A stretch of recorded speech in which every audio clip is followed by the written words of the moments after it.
What's up, ladies and gentlemen? Finished play Spyro, You're the Dragon, part 16. We are here in the wrap-up video, and this is where I'll show off, where I will talk about the trivia for the level and show off anything that I haven't shown off before.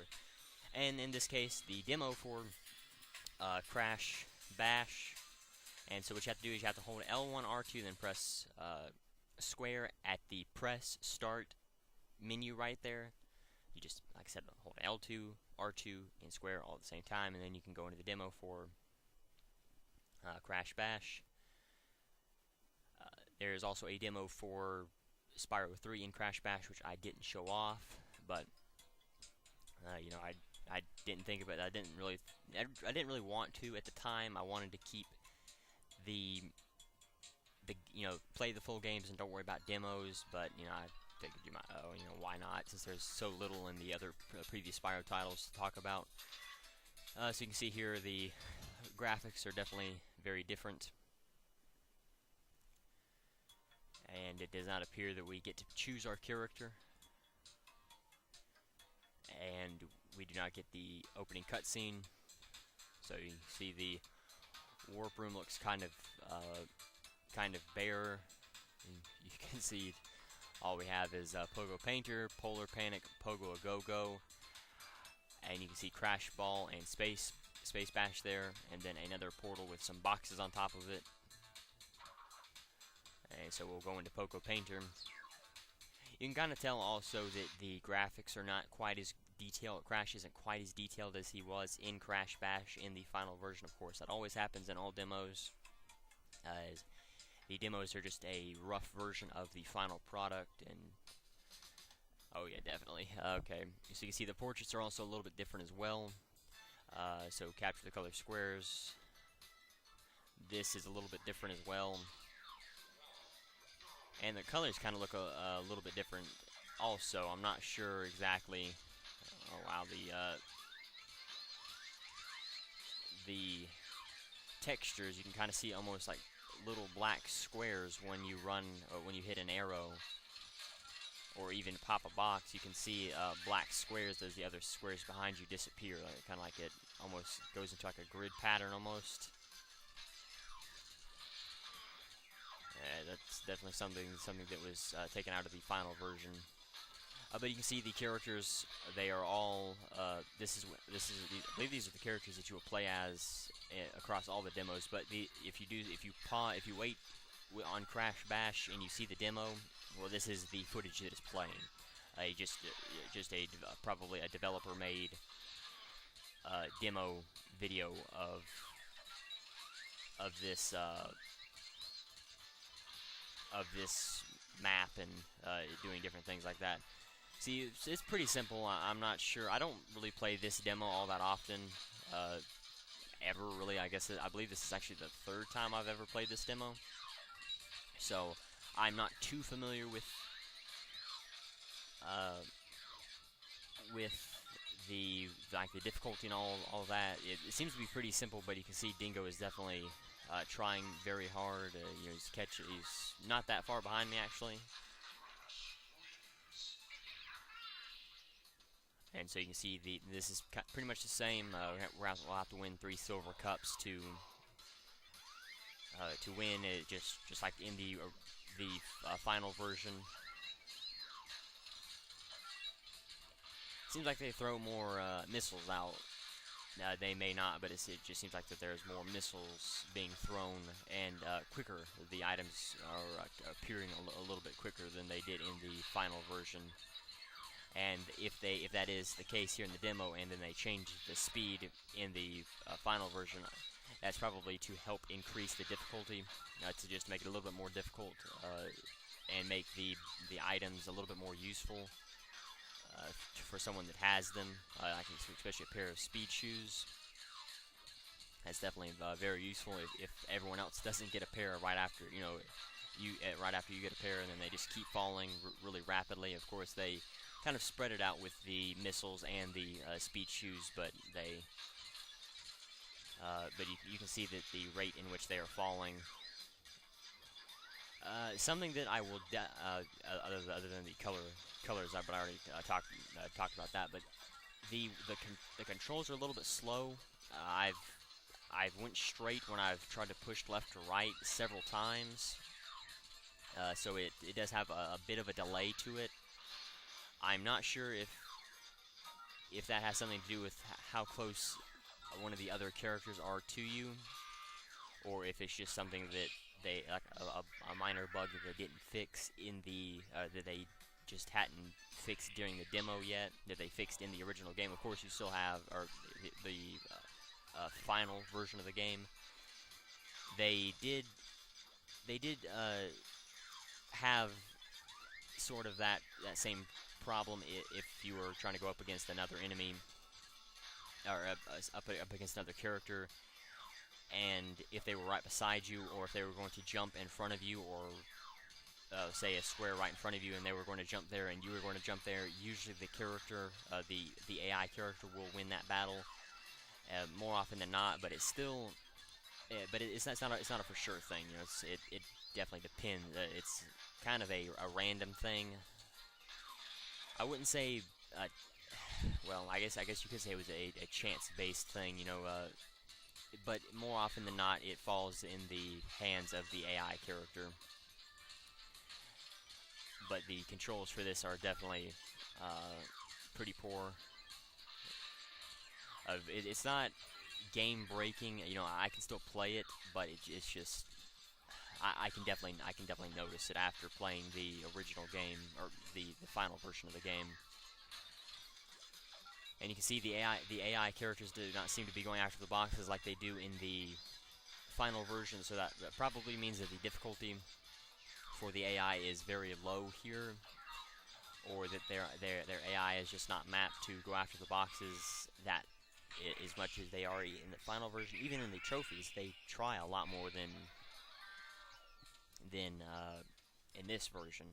By far, they definitely up the difficulty for the trophies, which is, especially for Pogo Painter, is the easiest difficulty in the game for the Pogo games. You can see the camera, and you see Crash's face. Looks a little bit different. The camera's definitely a little bit more zoomed in than it was, but I guess that may just be because the lack of other level portals to the left of Pogo Painter.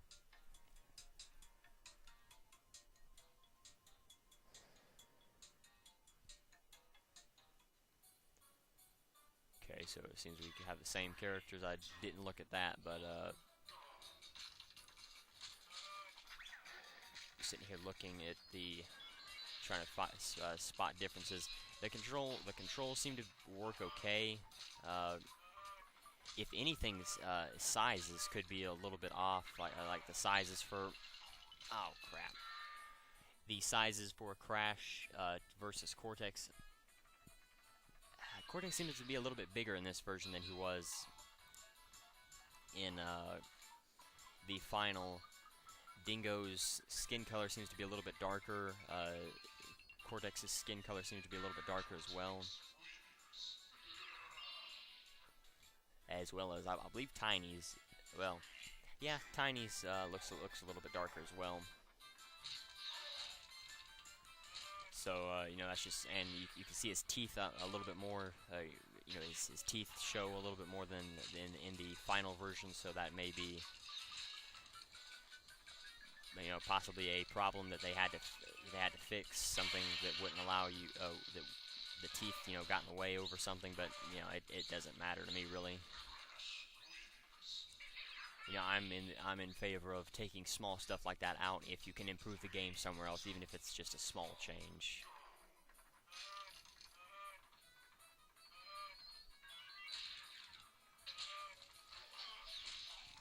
The ice seems to still break like it does in the final version, so they didn't really change that too much. Crash seems to move a little bit slower than he does in the final version. Cortex seems to move a little bit faster than he does in the final version, and Crash seems to hit a little bit harder than in the final version as well. You know, of course, this could just be because of the difficulty being so low. And it definitely seems that Dingo and Tiny move a lot slower than what they do in the final version as well. Try to. It seemed like Tiny used his entire bar on that one push, so then that's definitely something that they changed in the final version. He only uses about 75% of his bar. Crash seems to use about 60 to 65% of his. I'll have to take a look at Dingo. That's definitely something that they changed. Yeah, Tiny uses his full bar in this version, when in the final version he doesn't. Crash seems, like I said, seems to use 60 to 65. Oh. Of course, Cortex uses his full charge, and I didn't get a chance to look at Dingo, but just a little bit out of the corner of my eye, and that seemed to be a little bit more power than what he normally uses as well. So that may be a difference as well.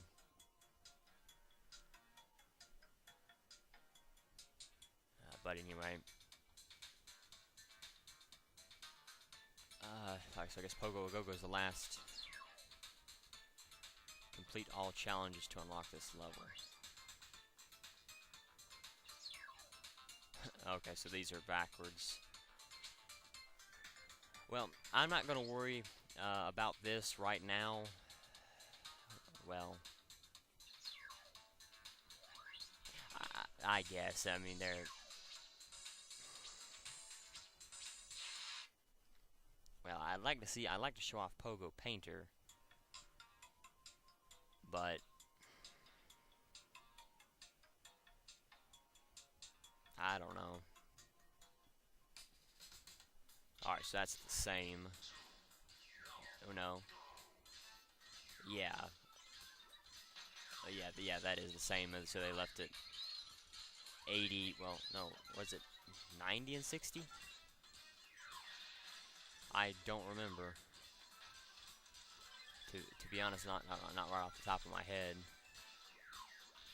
I may be thinking about the co-op combined score, but I'm kind of thinking that was 180 and they had 120, which means that would have been 90-60 rather than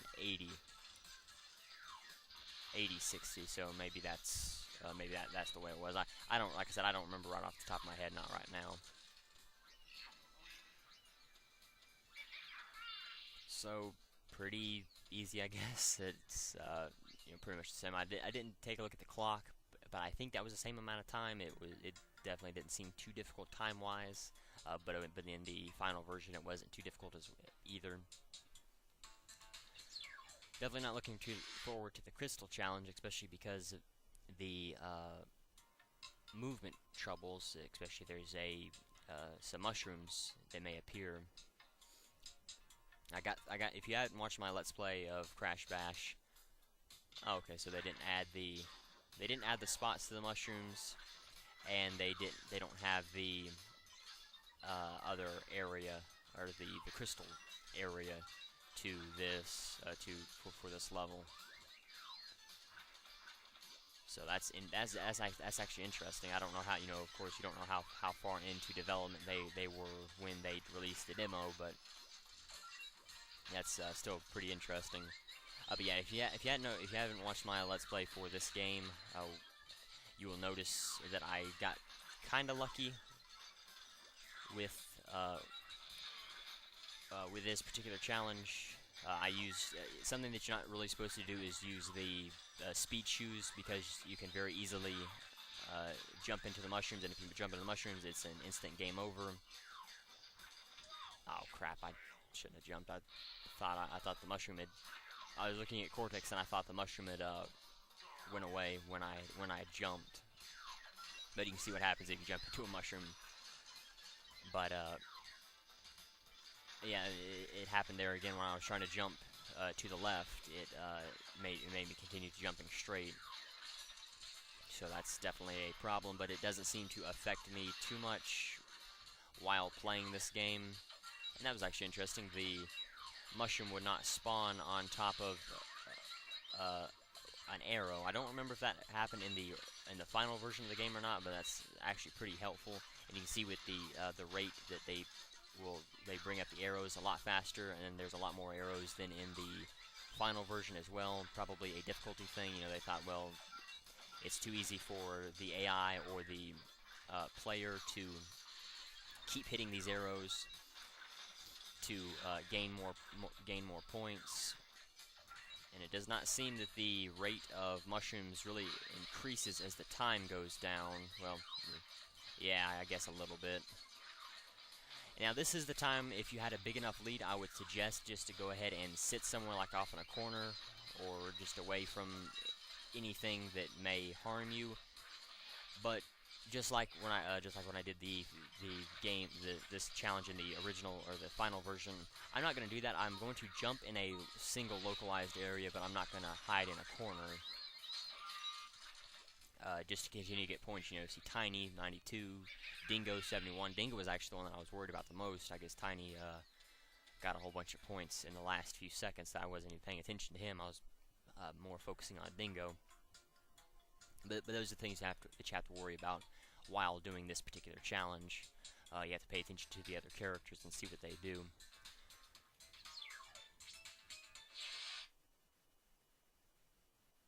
But anyway, so I'll do Polar Panic just to get it out of the way, and I guess I'll go ahead and finish Pogo Painter while I'm at it.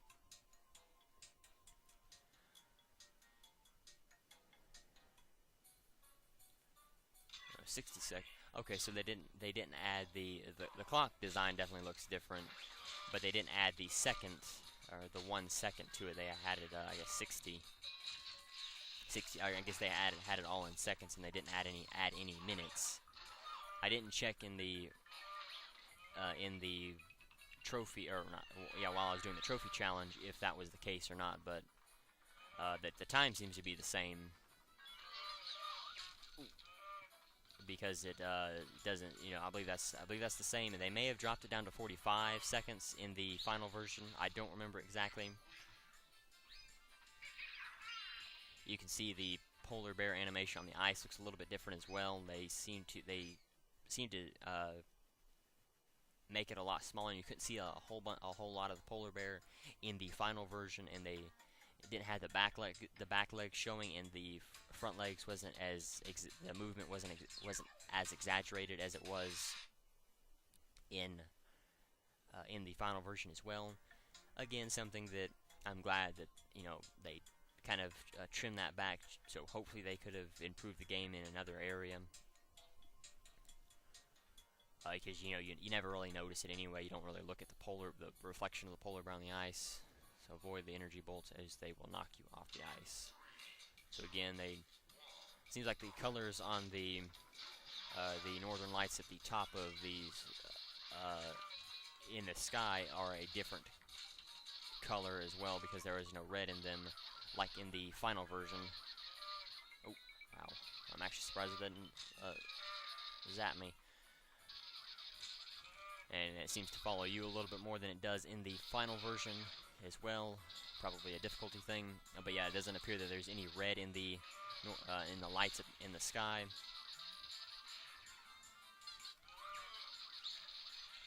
So of course that's something that they changed in the final version. Probably just it's probably like a placeholder thing, you know, just add a certain color, or maybe 2 colors, 3 colors for just a placeholder, and then, you know, they will work on it again at a later point during the development.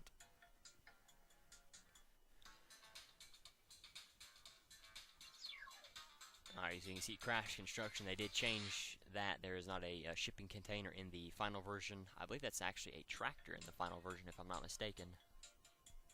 Or a bulldozer, excuse me, not a tractor, a bulldozer.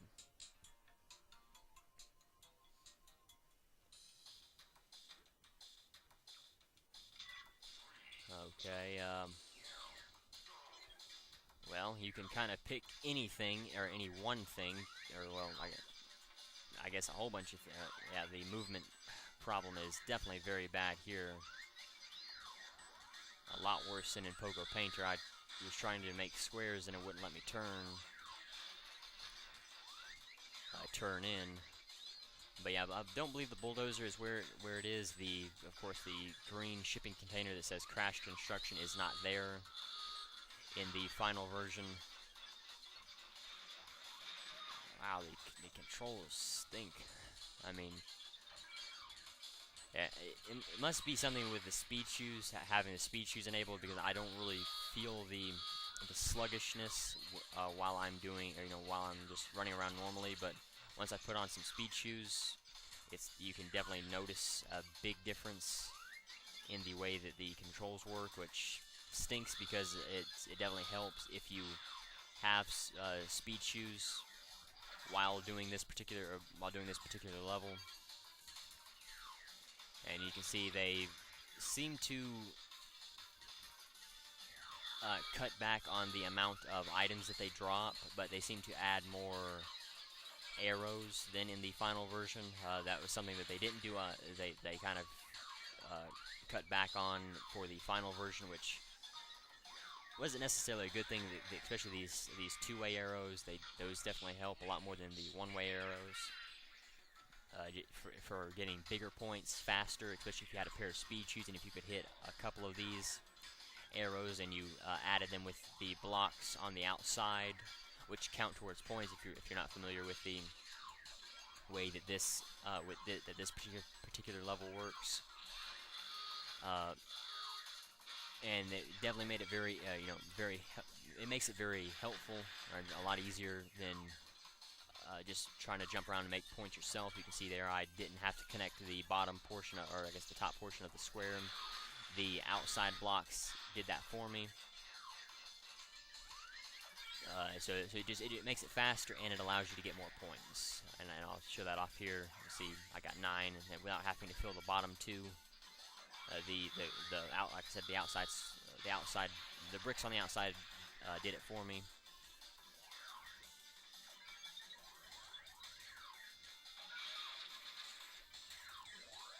So it would seem that the AI does not attack you with the items as much as they do in the original version, or the final version, which is definitely very useful.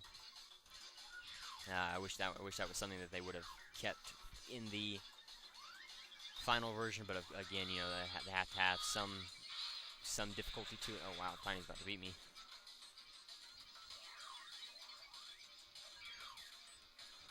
I need some speed shoes pretty quickly here. Oh crap, come on.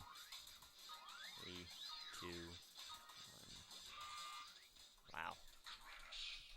Too close for this level. Usually don't do this bad, especially on the trophy. And especially against Tiny. I guess they didn't have the AI set exactly right just yet.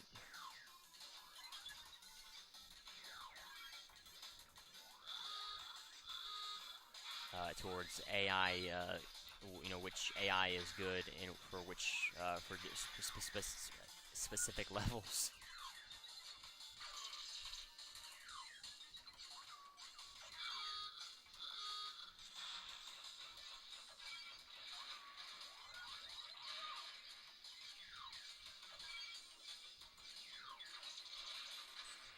It's definitely a really good idea to try to build up a lot of points early on, so that once the AI starts to attack you more, it seems like even in this version, I can definitely tell, and in the final version, that there's a certain point in a round when the AI will just go all out and do nothing but attack you with whatever they can, and so and you want to try to build up a whole bunch of points before that actually happens, just because it's a lot, of course it's a lot easier, and you really can't get that many points when the AI is continuously shooting you with missiles and with the lightning bolts and different things like that, and purposely jumping in your points and just doing anything they can to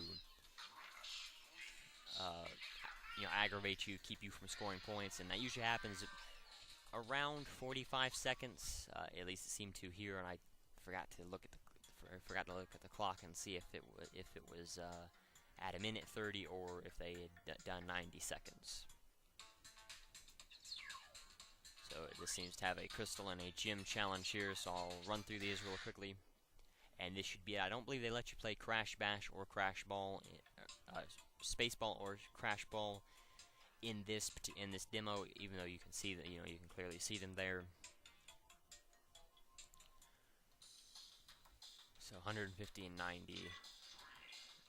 I believe this is the same. Yeah, because the co-op score is 300 for Team 1 and 180 for Team 2. So that's just the single player score is doubled.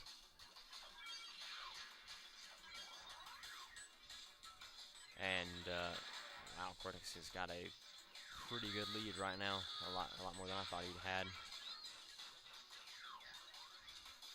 That's why you never want to stop. You never want to stop scoring points, and you never want to stop trying to jump in whatever character is doing better than you points.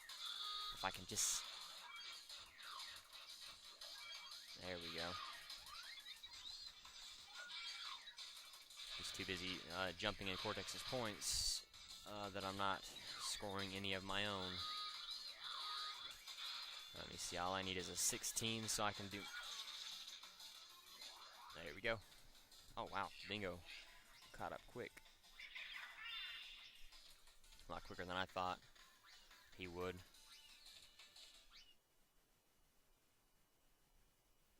Definitely. But that you have to pay attention and watch out for those kinds of things. And so this one will be quick. You just have to wait for the timer to run out, and that's about it. This is very easy, but I'll be able to take a look at the clock. The clock should say a minute 30. Okay, so it does say a minute 30. So I guess they hadn't changed. I guess they changed it for the gyms, but you can see that this level looks different than its it actually looks kind of different from its final version counterpart. It seems to be more incomplete than the final version. The final version, the building, it still looks like a bunch of steel beams and everything, but it just seems to be more complete. Come on, Tiny, get out of the way. At least in the final version, like you can see on the left and right sides, there isn't some of the beams are cut off or missing.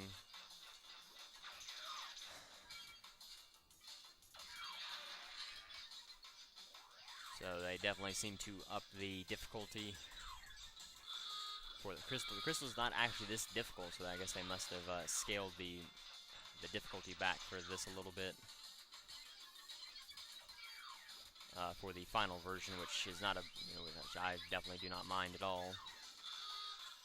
I'm not gonna win if I can't score any stinking points, but of course they jumped on them all, so it doesn't really matter.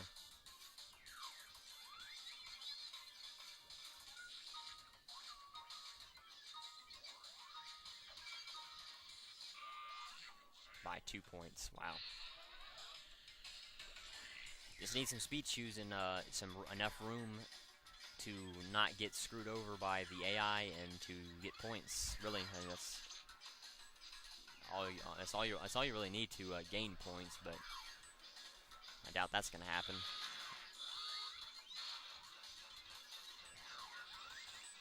They didn't even give me any credit for that.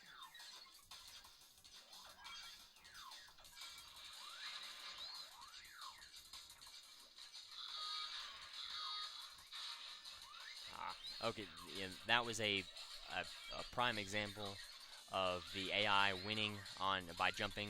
I was already pushing the down button, which means I should have gotten those speed shoes when Tiny actually got them. The dingo thing, he was just closer. There was no way I would have been able to get the. I wouldn't have been able to get the the point of the speed choose at that time. So if you do tie one of these challenges, you will that is a failure as well. So you want to try and not tie. I don't like to win by 2 points. I'd rather have a bigger cushion, but if I just jump in Dingo's points, I should be fine. Oh, there you go. Works for me.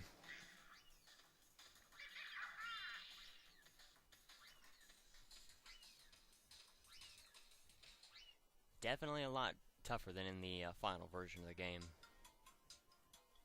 The AI characters will jump in your points more in this version. They'll shoot at you more in this version and go out of their way to screw you over in this version by far. So that's it.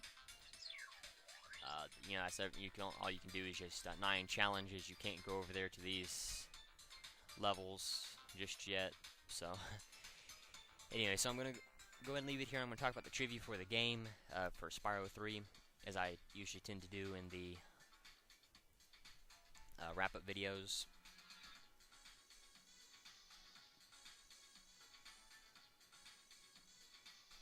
So Spyro Year of the Dragon is the 3rd game in the Spyro the Dragon series. It was the last Spyro game to be released for the PlayStation, as well as the last Spyro game developed by Insomniac. This is the only Spyro game on the PlayStation library not to be released in Japan.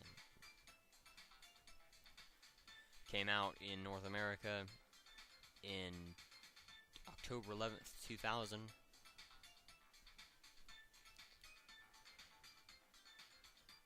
Setting: Spyro is assisted by many characters during the course of the Year of the Dragon. Sparks functions as the player's health meter and assists the player in gathering gems. Sparks is a playable character in certain levels. Also aiding Spyro is Hunter, who teaches the player game mechanics and is a playable character at special racing levels. 4 other playable characters are freed from money bags during the game. These include Sheila the Kangaroo, Sergeant James Bird, the Penguin, Bentley the Yeti, and Agent 9 the Monkey. The primary antagonist of the game is the Sorceress, a tyrant who rules over the Forgotten Realms with her forces. Aiding her is the apprentice Bianca, who attempts to hinder Spyro on his mission.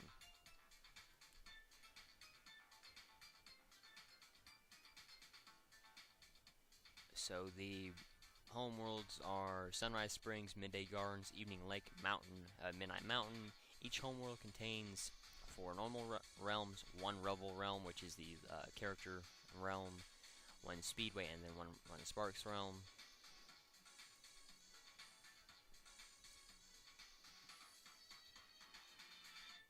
The gameplay is somewhat similar to its 2 predecessors. There are 4 homeworlds in this 3D platform game, and in order to proceed to the next world, Spyro must defeat the boss of the world. However, to travel to these boss arenas, Spyro must make his way to the 4 normal realms and the 1 Rebel realm in that particular homeworld to rescue a villager who powers the vehicles, to rescue a villager from each of these homeworlds who powers vehicles which enable access to these bosses.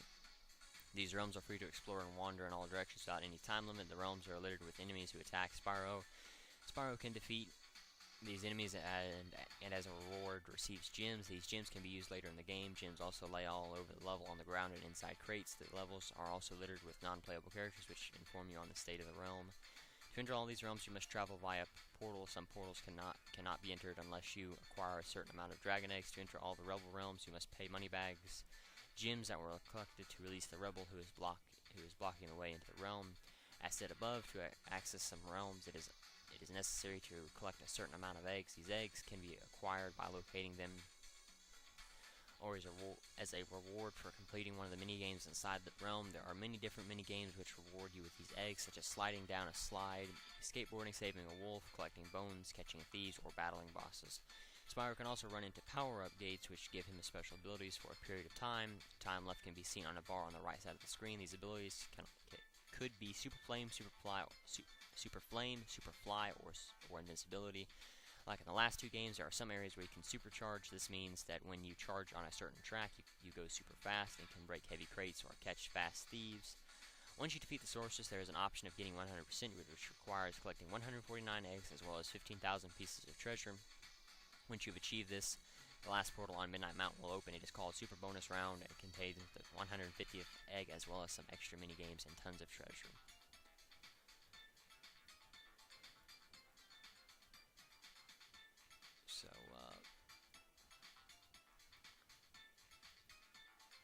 see.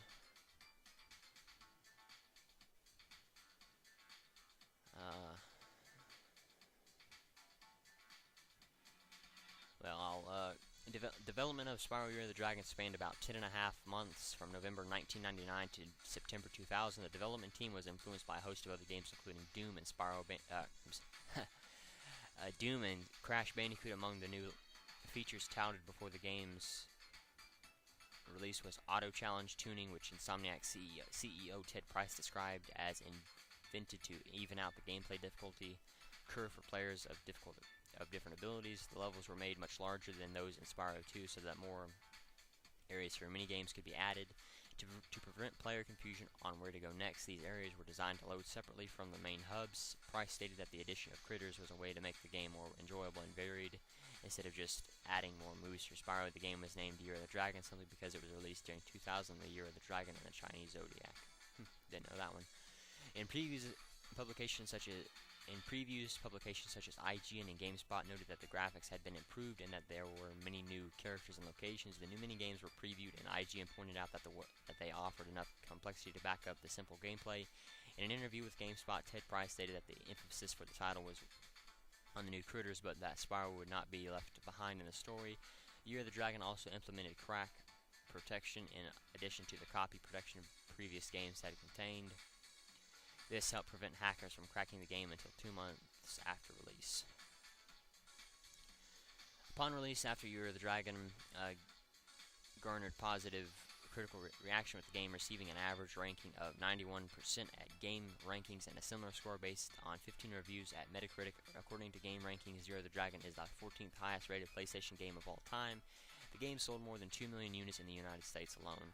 GameSpot noted that while Year of the Dragon made no significant changes to the formula of its predecessors, the combination of new playable characters, more detailed graphics, and the variety of minigames made the game worth buying. IGN praised the game's appeal to all ages and the polished levels, as well as the successful multi-character focus.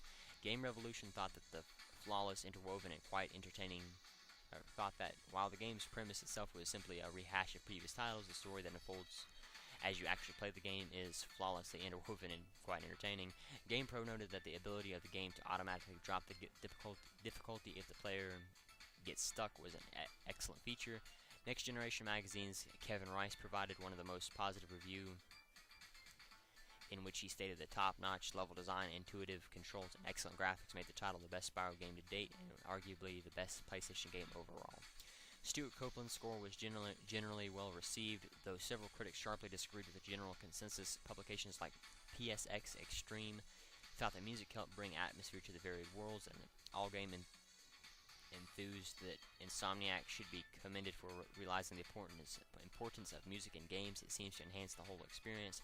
Others, such as Joseph Perazin of Game Revolution, thought the background music sounded identical to every other 3D cartoony action platformer I've ever played. Other points of praise were the voice acting and character development. Among the few complaints aside from the story included the game camera, which could be difficult to control and led to unjustified enemy attacks. Some publications warned that the game might feel too much like its predecessors with a similar plot and objectives.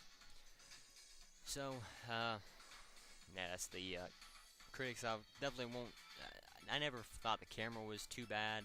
Well, yeah, I guess in a few areas, but it's mainly the movement, the way the Spyro moved in conjunction with the camera. It wasn't just the camera by itself. The music, it's not very memorable to me, so I don't have anything to say either way.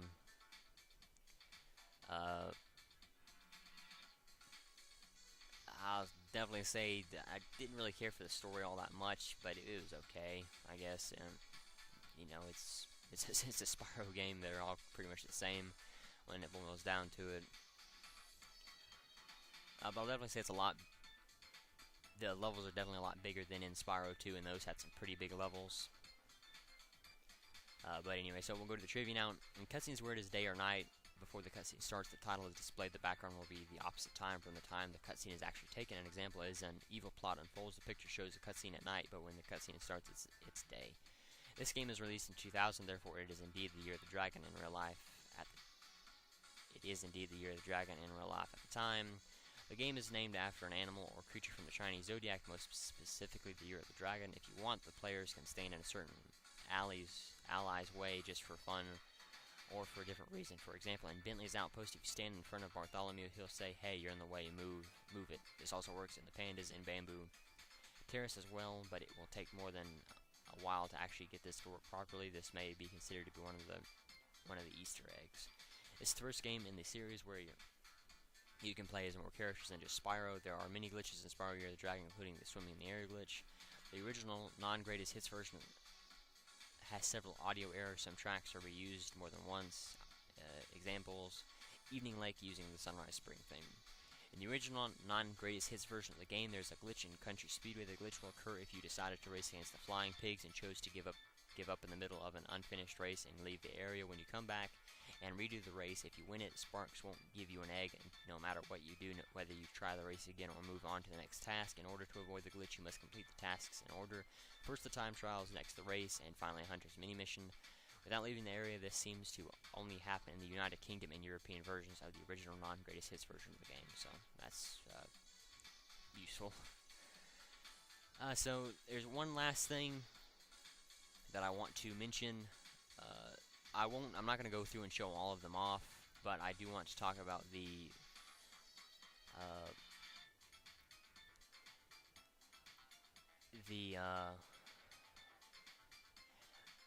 what do you call it? The cheat codes for this game.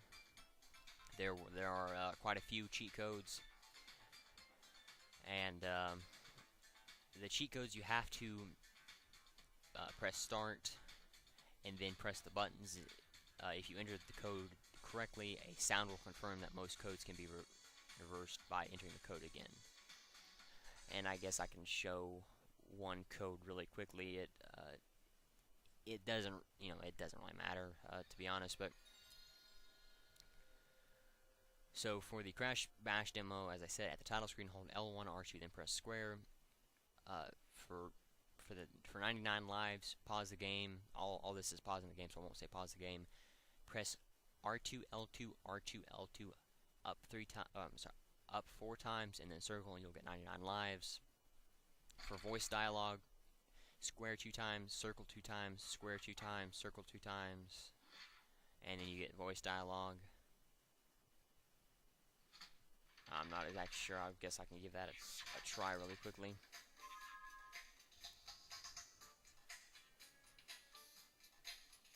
Like I said, I'm not going to run through all of these demos because there's a lot of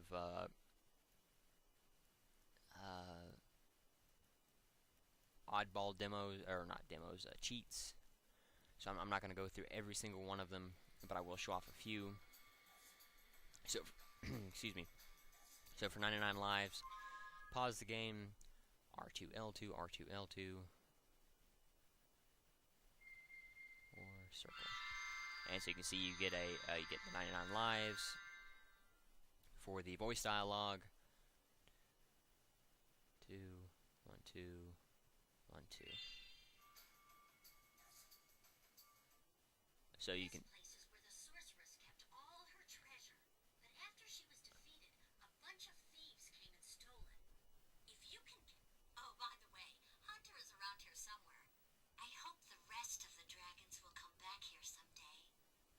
Spyro, did you see Bianca? She was really... I just finished fixing up an old submarine. I'm gonna run through and take my sub first. Check it out. This is the world's fastest turbo snowboard course. So, ready to race? Right on. Just don't lose. Aw, come on. You can take these guys. I think my tongue is okay. Good. Yeah.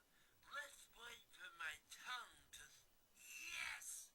You schooled them like a bunch of frost-bitten, flat-footed, molasses-eating, lead-pants-wearing, cross-eyed glacier trolls riding slabs of plywood with sandpaper on the bottom.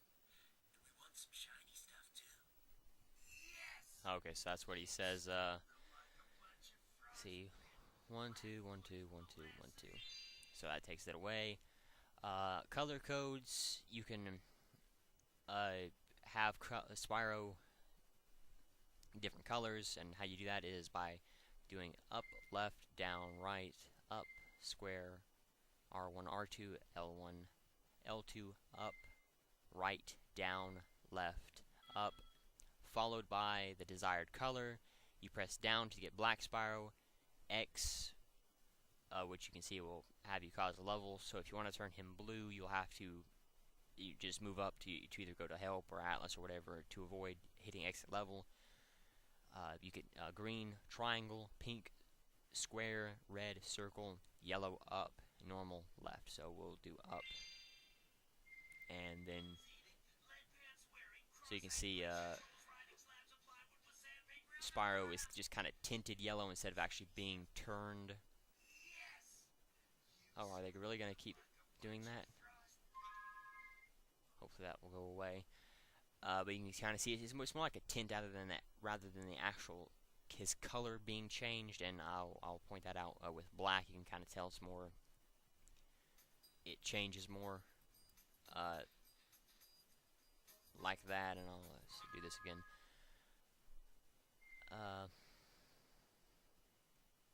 Up, left, down, right, up, square, R1, R2, L1, L2, up, right, down, left, up, and then we'll do X, and we'll turn him blue. So you can see it's more like a tint actually than like actually changing color.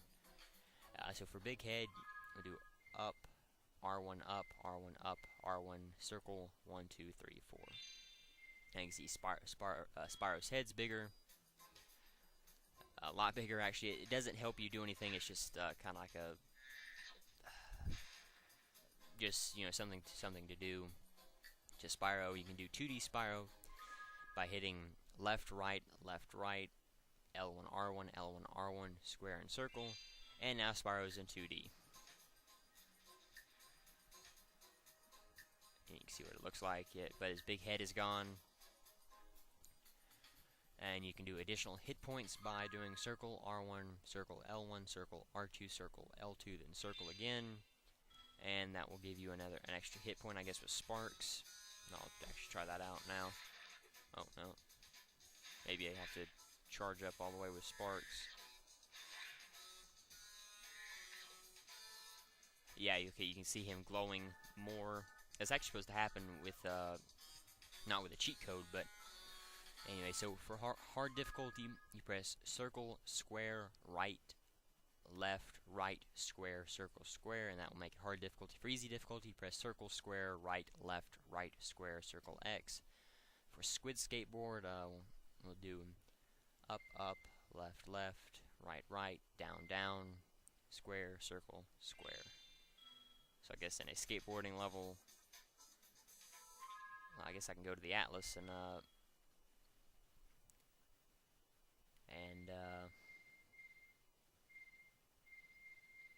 do. We'll go to Sunny Villa. Come on. Are you kidding me?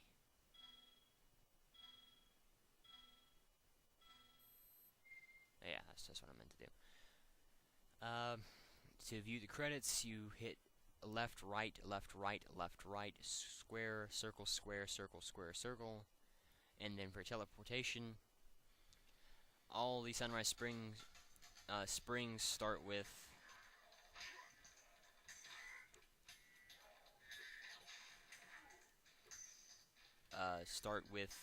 let me go to this skateboard real quick.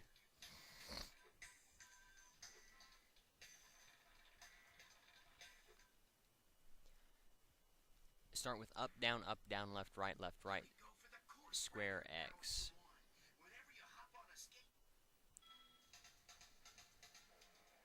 Okay, so you actually, I guess, get a squid for a skateboard. So I guess that's kind of interesting. Alright, anyway, so, yeah, for up, down, left, right, square, X, followed by the desired level. For Sunrise Spring, circle, Sunny Villa, X, Cloud Spears, Spires, square, Molten Crater, triangle, Seashell Shore, right, Mushroom Speedway, down, Sheila's Alp, left, Buzz's Dungeon, up, Crawdad Farm right. Any teleportation cheats that have triangle in them do not work. Triangle exits the pause menu, so it stops you finishing inputting the cheat. So there's no none of these levels.